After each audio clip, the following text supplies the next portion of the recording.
రాయలసీమ పులిబిడ్డ రైతు బాంధవ్యుడు గౌరవనీయులు బైరెడ్డి రాజశేఖర రెడ్డి గారిని మాట్లాడాల్సిందారు.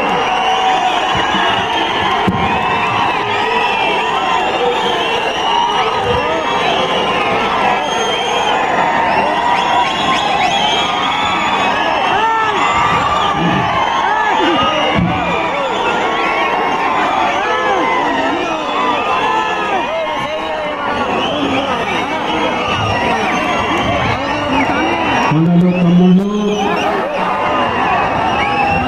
అక్కలు చెల్లెళ్ళు తెలుగుదేశం పార్టీ కార్యకర్తలు ఎన్టీఆర్ అభిమానులు చంద్రబాబు నాయుడు గారి అభిమానులు జనసేన కార్యకర్తలు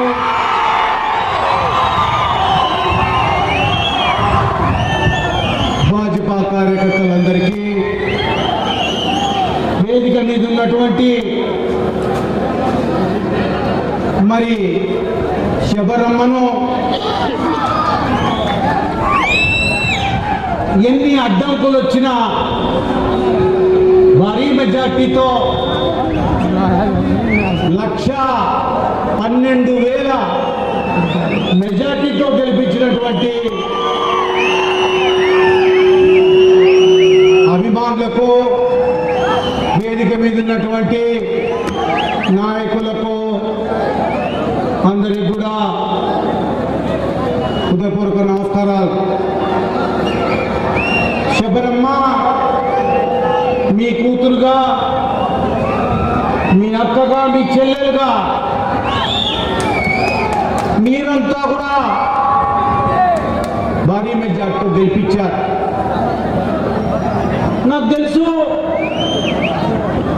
ఖచ్చితంగా మన ఈ ప్రాంతానికి, ఈ నంద్యాలకు, ఈ నందికొట్కూరుకు, ఈ రాయలసీమకు శబరమ్మ న్యాయం చేస్తుందని నాకు తెలుసు.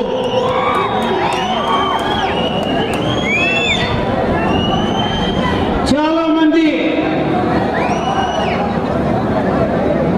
శబరమ్మకు ఒక మహిళ, ఏదో మేము ఉద్యమాల్లో ఉన్నాం, మేమంతా రాయలసీమ కోసం, రైతుల కోసం, పేద ప్రజల కోసం ఉద్యమ బాటలో నడిచాం. ఒక మహిళ ముందుకొచ్చి తెలుగుదేశం పార్టీ తరఫున పోటీ చేయాలంటే ఒక మహిళ టికెట్ రాకుండా ప్రయత్నాలు చేశారు, విశ్వ ప్రయత్నాలు. అయినా చంద్రబాబు నాయుడు గారు ఆమె యొక్క నాయకత్వ లక్షణాలను గమనించి పార్లమెంట్కు నిలబెట్టారు. ఈరోజు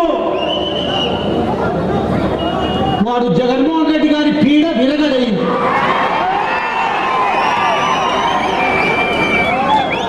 11 సీట్లు సిగ్గు లేదు. ఎవరో నిన్ను అంటుండ్రి ఆ 11 కూడా బయట బాగుండాలి. అసలు నాయకుడే కాదు, ప్రజాసేవ తెలియదు ఆయన. రాష్ట్రం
ఏంద్రా ఇంత నల్లగుంది ఇది, ఏమిరా దీనికి దంతాలున్నాయి, ఏమిరా తొండ ఉంది ఇంత పెద్దగా ఉందని కుక్కలు బౌ బౌ బౌ నడుస్తాయి.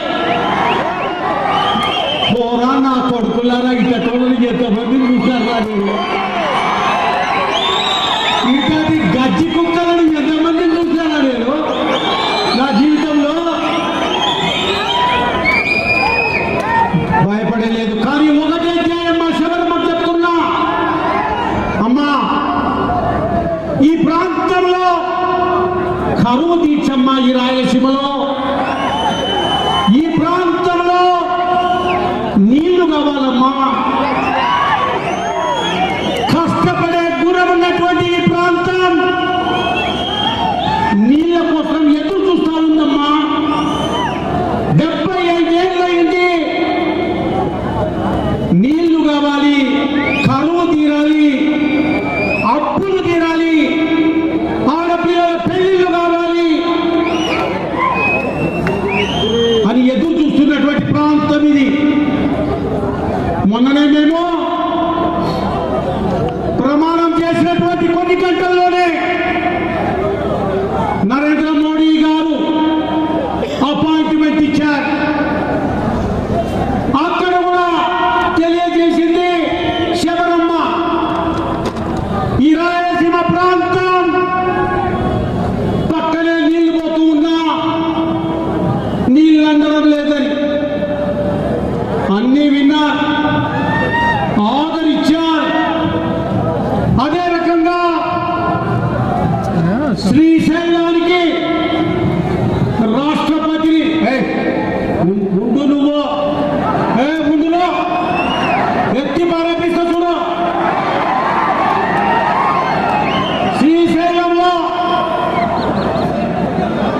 రాష్ట్రపతి ముర్ము గారిని శ్రీశైలానికి ఆహ్వానించారు. త్వరలోనే రాబోతున్నారు శ్రీశైలానికి రాష్ట్రపతిగా. నా కొడుకులారా, మేము చిల్లర డబ్బులు ఏర్కొని తినే వాళ్ళం కాదురా. శవాలు ఎత్తుకొని పోయేటప్పుడు బొరుగులు చిల్లర తలతాడుతాను ఏర్కొని నా కొడుకులం కాదురా మేము. మాకు నీళ్లు కావాలి,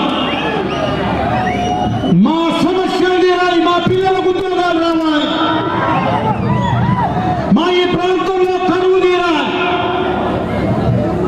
అదే రకంగా అనేక రంగాలను ముందుకు తీసుకుపోవాలి. ఇంకా 2 సంవత్సరాలు ఉంది నందికొట్కూరు మున్సిపల్ చైర్మన్ పదవీ కాలం. ఈరోజు నా దగ్గరకు వచ్చాడు సుధాకర్ రెడ్డి. అన్నా, నువ్వు చేసిన పనులే ఉన్నాయి, నీ మీదే నమ్మకం ఉంది, నీతో పాటుగా నీ నాయకత్వంలో ఈ నందికొట్కూరును అభివృద్ధి చేస్తాం అని చెప్పి ముందుకొచ్చి పార్టీలో చేరారు. ఎవరికి రా ఇప్పుడు మాట్లాడితే ఎవడో చైర్మన్ కావాలనుకున్నారంట. ఒరే పోరా, నువ్వే చైర్మన్ పోన్నారంట. వాళ్ళకు మంట. ఒరే 2 సంవత్సరాల్లో ఇంకా శబరమ్మ నా సలహాతో, ఎందుకంటే అనుభవం ఉన్నటువంటి వాడిని, రసూల్ అన్నటువంటి ఒక మెకానిక్ను సర్పంచ్ చేసి ఈ గ్రామాన్ని అభివృద్ధి చేశాను నేను. మున్సిపాలిటీ అయింది. ఈరోజు చేయాల్సిన పని చాలా ఉంది. కలిసి చేద్దామని చెప్పాను నేను. తప్పనిసరిగా శబరమ్మ 15వ తేదీన బడ్జెట్ సెషన్ మొదలుపోతా ఉంది ఢిల్లీలో. మేము కౌన్సిలర్లు, చైర్మన్ అందరం కలిసి వాడన తిరుగుతాం. పేద వాళ్లకు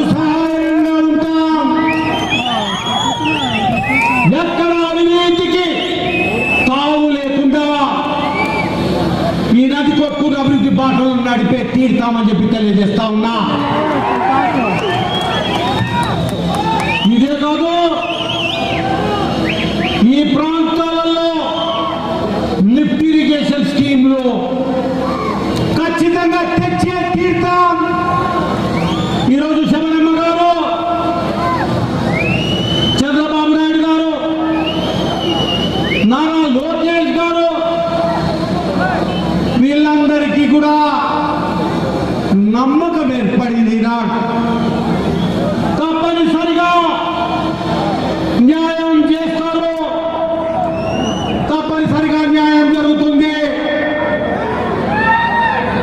ఏమన్నా మీరంతా కూడా మీ కూతురుగా, నేను గ్రామాల్లో పోతుంటే చాలా మంది నా దగ్గరకు వచ్చి నా కూతురు శబరమ్మ అంటున్నారు. వాళ్ళ కూతురు అంటే శబరమ్మ, నా కూతురు శబరమ్మ, నా కూతురు. మీ పేరు నిలబెడుతుందమ్మా, మీ పేరు ఖచ్చితంగా నిలబెడుతుంది. నేను చెప్తున్నా, జాగ్రత్త. చిల్లర డబ్బులు ఏరుకునే నాయంలో జాగ్రత్త అని చెప్తున్నాను. ఈరోజు మనకు కావాల్సింది పరిశ్రమలు కావాలి. మనకు సిద్ధేశ్వరం దగ్గర బ్రిడ్జ్ కమ్ బ్యారేజీ కట్టాలి. నేను ఒకటే శబరమ్మకి ఈ సందర్భంగా తెలియజేస్తున్నా, మున్సిపాలిటీలలో ఈరోజు కరువు పనులు చేపట్టడం లేదు, ఎందుకంటే ఇది మున్సిపాలిటీ కాబట్టి. కానీ ఇది నందికొట్కూరు మున్సిపాలిటీ అయినా వ్యవసాయ కూలీలే ఎక్కువైన 80% వ్యవసాయ కూలీలే. ఏ పరిశ్రమ లేదు ఇక్కడ, లేకపోతే ఇంకొక అవకాశం లేదు. అందుకే కరువు పనులు మున్సిపాలిటీలో కూడా చెయ్యమని ఒక రిప్రజెంటేషన్ ప్రధానమంత్రికి ఇవ్వవలసిగా నేను కోరుతా ఉన్నా. కరువు పనులు చేపడితే పేదలు బతుకుతారు. గుంటూరుకు, హైదరాబాద్కు, బెంగళూరుకు, చెన్నైకి పోవాల్సిన అవసరం ఉండదు. ఈ మున్సిపాలిటీలో ఉన్న వాళ్ళు కూడా పేదలు బతకాలి అన్నదే మా ఉద్దేశం. శబరమ్మ ప్రయత్నం చేయవలసిందిగా నేను కోరుతా ఉన్నా. మున్సిపల్ చైర్మన్ కూడా నేను కోరుతున్నా, 29వ తారీఖు నాడు జరిగేటటువంటి జనరల్ బాడీ మీటింగులో మాకు కరువు పనులు మున్సిపాలిటీ అయినా చేపట్టమని ఒక రెజల్యూషన్ పాస్ చేసి ప్రధానమంత్రికి, అదే రకంగా ముఖ్యమంత్రి గారికి పంపించవలసిందిగా నేను కోరుతా ఉన్నా. మీకు ఏ సమస్య ఉండదు. ఈ బెదిరించేదాలకు, ఈ బెదిరింపులకు, తాటాకు చప్పుళ్లకు ఎవరు భయపడరు. నందికొట్కూరులో ఉండేది మరే నల్లమల సింహాలు, పులులు రా మీరు. మిమ్మల్ని బెదిరిస్తే ఊరుకోరెవరు. కాబట్టి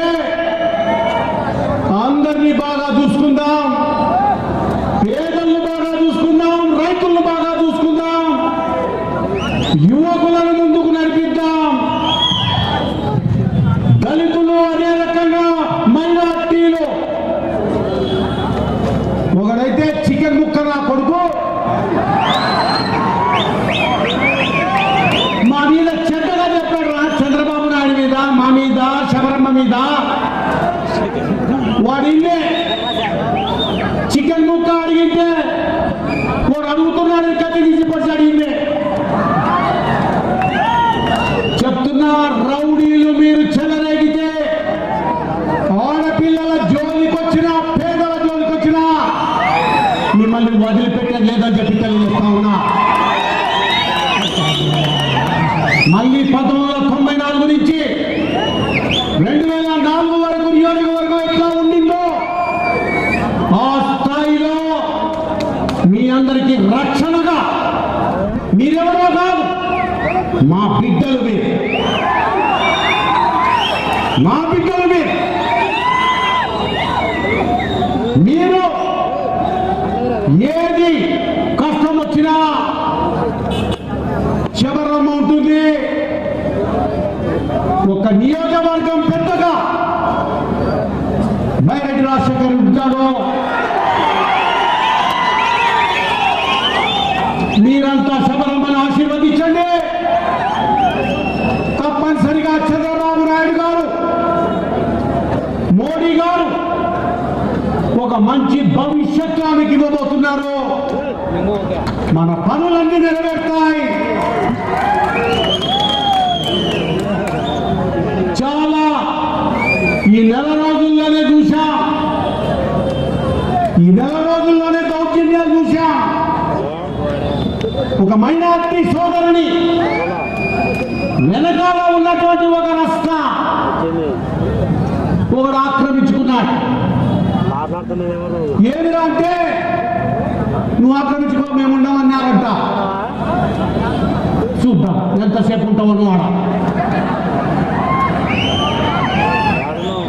ఈడ కూడా కాటసాని రాంభూపాల్ రెడ్డి రాజకీయాలు చేస్తే మీ గుండు కొరిగి సున్నం బొట్లు పెట్టి ఉల్లిగడ్డల దండలేసి గాజుల మీద ఊరేగిస్తాను. జాగ్రత్త.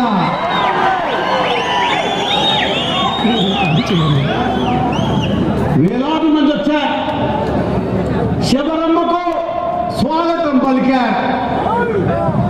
మీ అమ్మాయమ్మ నేను మీ చేతుల్లో పెడుతున్నా, మీ చేతుల్లో పెడుతున్నా.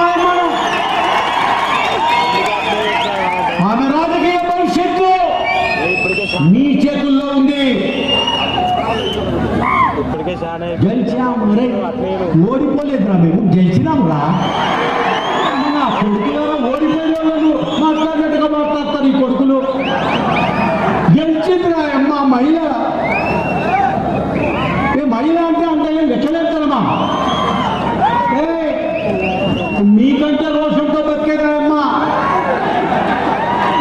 మీకు రాజకీయం ఏం తెలుసురా నాయన? బైరెడ్డి రాజశేఖర్ రెడ్డికి ఈ నియోజకవర్గంలో ఎక్కడ ఏ సమస్య ఉంది, ప్రజలకు ఏం చేయాలి, ఏది చేస్తే ప్రజలు సుఖశాంతులతో ఉంటారనేది నాకు తెలిసినట్టుగా ఎవరికి తెలియదు. మీ ఆశీర్వాదాలతో, మీ ఆశీర్వాదాలతో మీ బిడ్డను ముందుకు తీసుకెళ్ళండి, ఆశీర్వదించండి. తప్పనిసరిగా మీ అందరికీ కూడా మంచి జరుగుతుంది అని తెలుగుదేశం పార్టీ కార్యకర్తలకు, ప్రజలకు, బైరెడ్డి అభిమానులకు